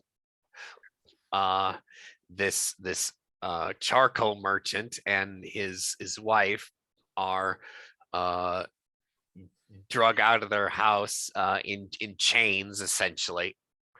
And a magistrate from a larger settlement is reading these charges, because they murdered a young woman who would have been a priest, and in this village there was no priest, so it was, the way the samurai words it was the village's duty to put forth a spiritual guide for the village when there are none, just like it is the village's duty to give soldiers when they're at war. Same thing, secular as well as temporal. There you guys see a couple brutally executed in the streets of this village, and this samurai with the I suppose the arrogance that goes along with his station, as he's kind of part of that society. A lot of the villagers then have actually got their charcoal. They have gone through their kilns, and not their kilns, their stoves that they use the charcoal for, and you can mostly put together a skeleton out of what is obviously the skull was smashed to pieces, and it's not nice. This whole affair is sooty and bloody and awful. It basically comes back around to you guys. Like, what do you guys want to do? Suo, he's actually, when all this is done and the blood has been spilt and everything, Suo is probably actually going to go to the blacksmith and ask for a hammer. He'll give you a hammer. Because he wants to destroy the kiln. Okay. Because that to Suo, because he knows the connections between stuff, at least I'm assuming he does enough of what goes on. That kiln is, yes, her parents killed her. Right.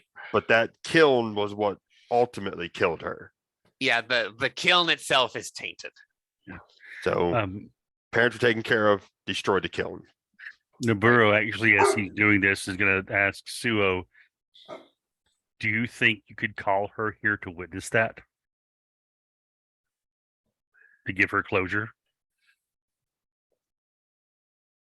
He does not have the ability to call other spirits at this time. Well, darn. Worth a try. If he was a necromancer, he could. True. Well, one thing I can do then is I can destroy it and call out to my ancestor. Well, actually, no. Well, yeah. Call out to my ancestor to basically tell her it's been done. Though I'm willing to bet she knows right now. Right. But it still would bring peace of mind to me and you to know that the message had at least been forwarded. Yeah. So, yes. Okay. If you want me to roll for the ritual or whatnot, I can, but I will probably pump 2 points into it instead of just 1 to make that connection a little bit more robust. You may. That's it. I will make you roll for it this time. As we're this is kind of like the outro of the session here. Yeah, as soon as you're given a hammer, the local guard is not local guard, the samurai's retinue, I suppose some members of the watch, they're actually torching their property, like the house, the kiln, all of it, because in their mindset, like they did this evil act, and everything that they've essentially touched is now tainted, evil and tainted, so they have to basically ritually scorch this place. Not the entire village, but even though the samurai says, well, everyone, her bones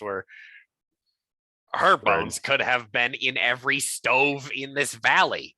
And and one of the priests said, well, yeah, but we can't torch the entire valley. And he says, well, no, we can't do that. But maybe the priests that are here, since they have 3, could do a ritual to at least maybe try to cleanse it. They're already working on that. Right. Trying to do the other way. And they cleanse the place because they're negotiating, trying to go. They have to take all of these priests to go to all of these different villages and blesses everyone's house because she's got to be sent on her way. So when I go to get the hammer and come back, they're already blazing the place, right? So I actually don't need to do anything. You can help them. Oh, okay. Yeah, that'll work. They're not going to tell you no. they're big old sledgehammer coming up. But they're making they're fixing to burn that house to the ground. Someone says, well, what does it want to loot the place? Do you want anything in that house? No. So yeah, no, I they just want to burn destroy it down that. wholesale. Okay. They So give their little plot of land some room to burn, and there you go. So Naburu will actually ask the priest if it's possible they have to touch things to bless them, right? To cleanse them. Or can they touch something that can then touch that? Well, they physically have to touch it. Okay, darn. Because I was thinking I could actually summon a mist over the village and they could bless the mist, which could then get into everything, but No, this is now it's a try.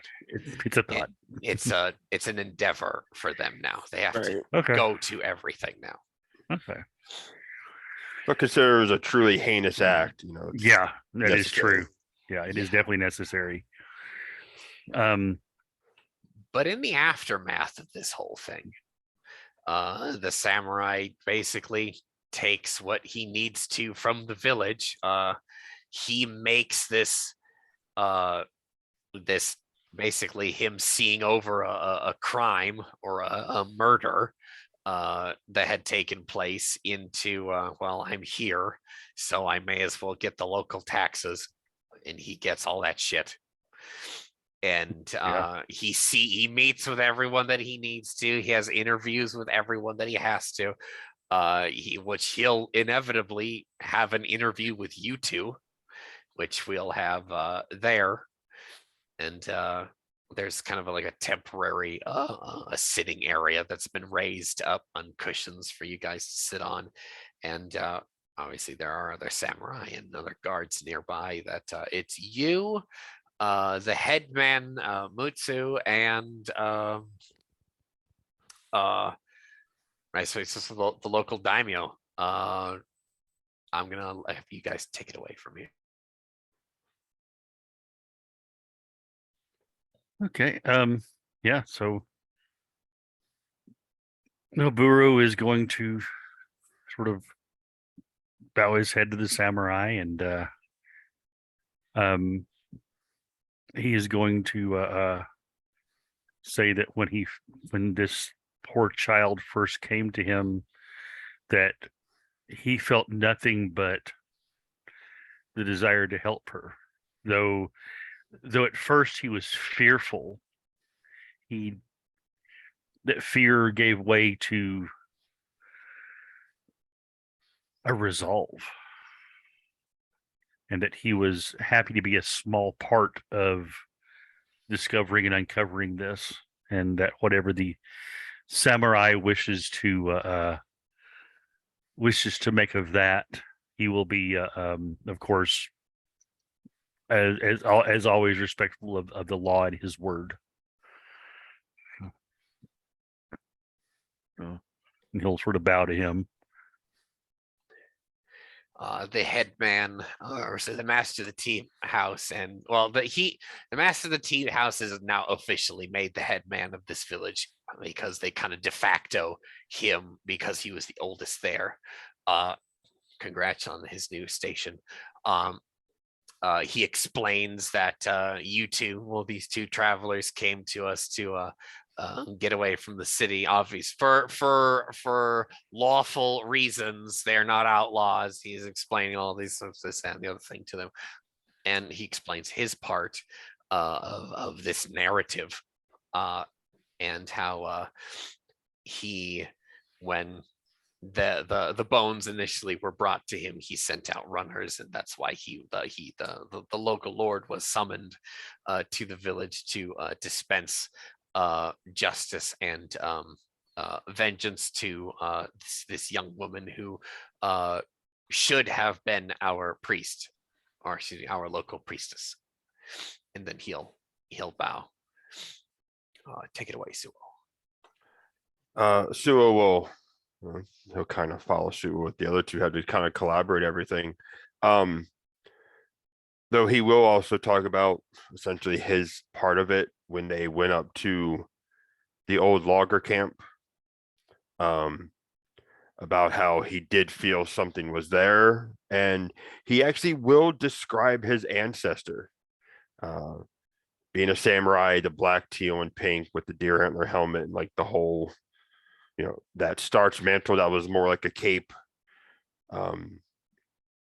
and about how he was told of the untimely end of this young woman, and how that kind of became the catalyst of where they're sitting at now.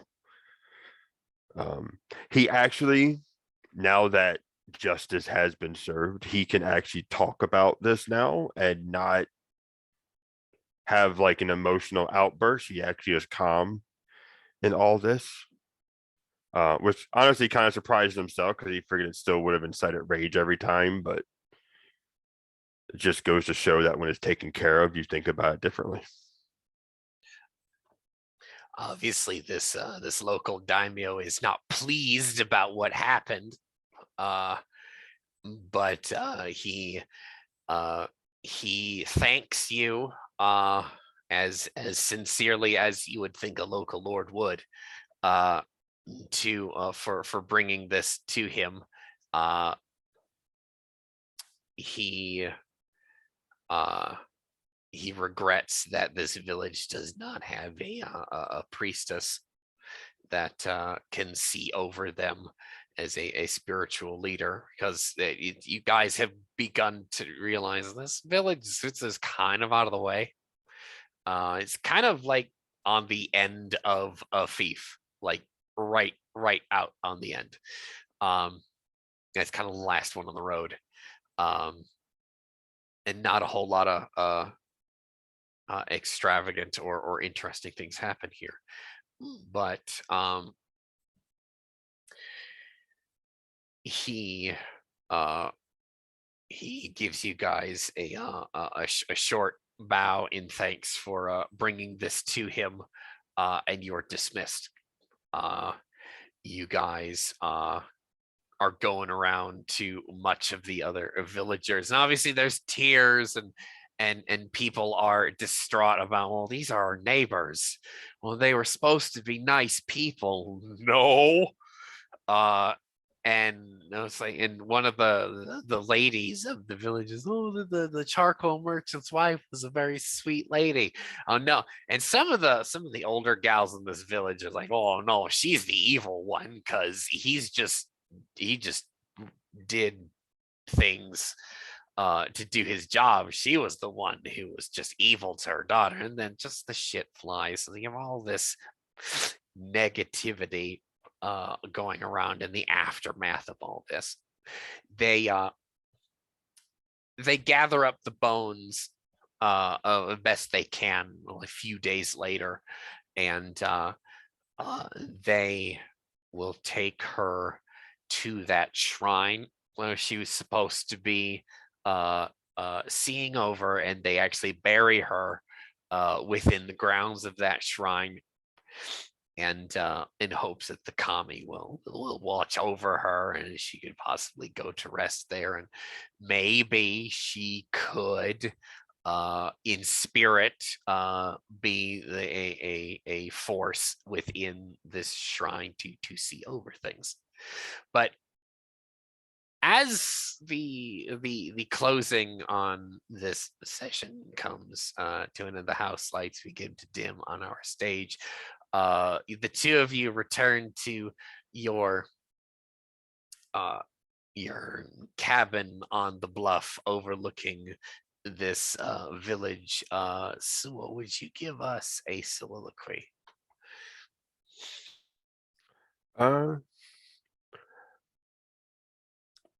Probably he would actually not go back to the cabin or cottage immediately.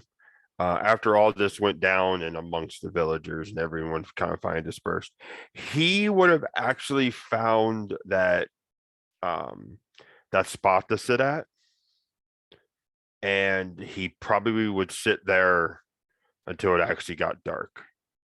Part of him is, giving thanks once again to his ancestor for helping him out in all of this. Part of him is truly hoping that this young girl found the peace that she needed. But otherwise, he kind of almost like Zen just zones out. He kind of just empties himself almost of the past chain. Like, all this happened, process it, internalize it, and go back to where you were before this happened. Kind of like resetting himself, resetting his mind. And while it sucks that, they had to put to death a couple who, kind of had a very important job for any number of villages, he thinks that it had to be done no matter what because the sins outweighed the virtues in this scenario by far. And he only hopes that the village can find a new charcoal maker, or someone from another village will come through, or who knows, maybe if they stick around, maybe he'll start doing it just for the kicks. I don't know. But yeah, anyone seeing Suo right now, like even looking up at him on those rocks, they're gonna see a man at peace right now. And that's probably how he'll go to bed tonight. He doesn't have any guilt or grief over what was done because, once again, the sins outweighed the virtues. So he doesn't feel bad for basically condemning a couple to death because, well, they killed a child. But yeah, that's kind of where Suo ends the night. Take it away, Naburo. So Naburo, after he heads back, he's sort of goes back into thoughtful quiet. Goes back to the little shack there and goes inside and gets out of his bedroll a piece of paper and a stub of bamboo. It's, of course, a bit of charcoal there at the end. And scribbles on a piece of paper. And he walks out to where Suo sits, and he'll sit a respectful distance away so as not to disturb him, and looks out at the sunset and up at the sky. And he thinks to himself, there'll be rain tomorrow. And down in his hand, this piece of paper, written upon it is quiet eventide. A good, thoughtful girl lies in the perfect grave.